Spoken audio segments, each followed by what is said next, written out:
Umaasa ang mga kapatid nating Muslim sa posibleng dala ng Bangsamoro ang retirement sa bansa naging buong mundo. Balita mo kami, Julius Disamboron. No more war. No more children scampering for safety. Matapos malagdaan itong Huwebes, ika-27 ng Marso sa taong 2014 ang Comprehensive Agreement on the Bangsamoro sa Palasyo ng Malacanang,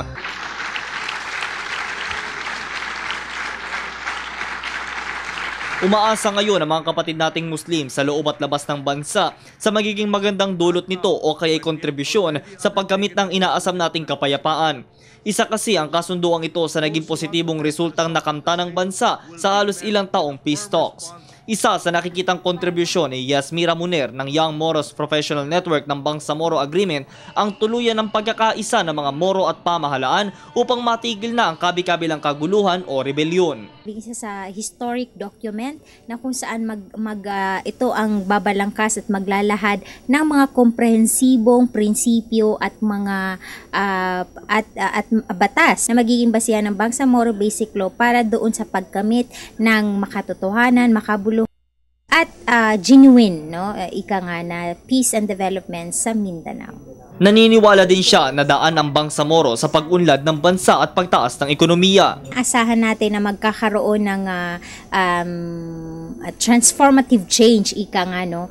Unang-una na doon sa ekonomiya natin kasi sinasabi natin na kapag may kapayapaan, mas maraming investors, mas maraming jobs na makakreate at higit sa lahat magkakaroon ng magandang relasyon, no. Itong mga ang buong Pilipino, lalo na sa pagitan ng mga Kristiyano, Muslim at ng ating mga kapatid na mga indigenous people at ang buong society natin sa Pilipinas. Matagal na din naman niyang ginagawa ng pag-aaral ang kasunduang ito. Gaya ngayon na isang thesis ang kanyang binubuo, ang Political Dynamics ng Bangsamoro Liberation Movement. Bilang isang kabataang Moro, hangad ko po talaga na mabigyan ng sagot, no, itong pagkakaroon ng dynamismo within and among the different liberation front ng Bangsamoro movement. Bagaman iba-iba ang kanila organisasyon, pero binubuklod pa rin ito ng adhikain na magkaroon ng kapayapaan sa Mindanao. Pero syempre, no, bilang isang academic, tinitingnan din objective analysis